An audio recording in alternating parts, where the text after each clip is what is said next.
Assalamu alaikum class, how are you all? Please open your science textbooks, page number 14. Today we have to read mitochondria. Double membrane bound structure that provide energy to the cell for all its activities are called mitochondria. They are called the powerhouse of the cell. They are present in both animals and plant cells. उन्होंने कहा है कि mitochondria जो है वो एक double membrane bound structure है। यहाँ पे आप देखें अगर तो इसकी एक मेम्ब्रेन ये है और एक मेम्ब्रेन ये है, और इसका काम क्या होता है, ये सेल को एनर्जी प्रोवाइड करता है। इसकी सारी एक्टिविटीज़ को करने के लिए ये सेल को एनर्जी प्रोवाइड करता है, और इसको जो है power house of the cell भी कहा जाता है। They are present in both animals and plant cell. ये एनिमल सेल में भी होता है और ये प्लांट सेल में भी होता है।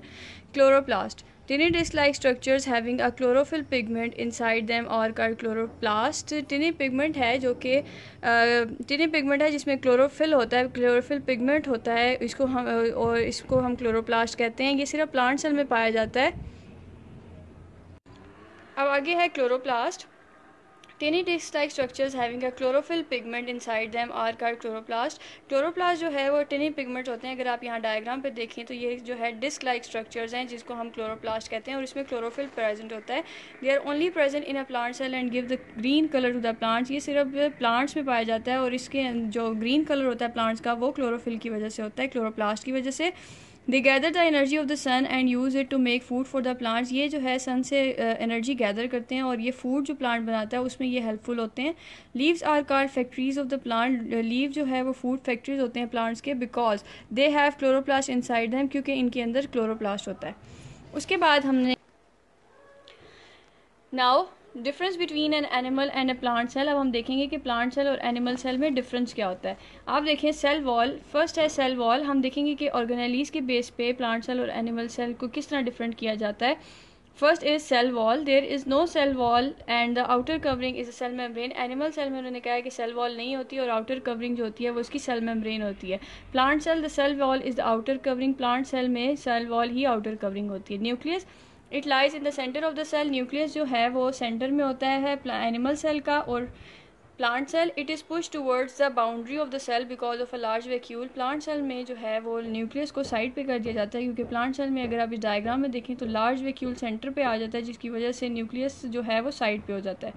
Next is chloroplast. Chloroplast, there is no chloroplast in an animal cell, that is why it can not prepare its own food. उन्होंने कहा है कि एनिमल सेल में क्लोरोप्लास्ट नहीं होता, इस वजह से ये अपना फूड खुद प्रिपेयर नहीं कर सकते।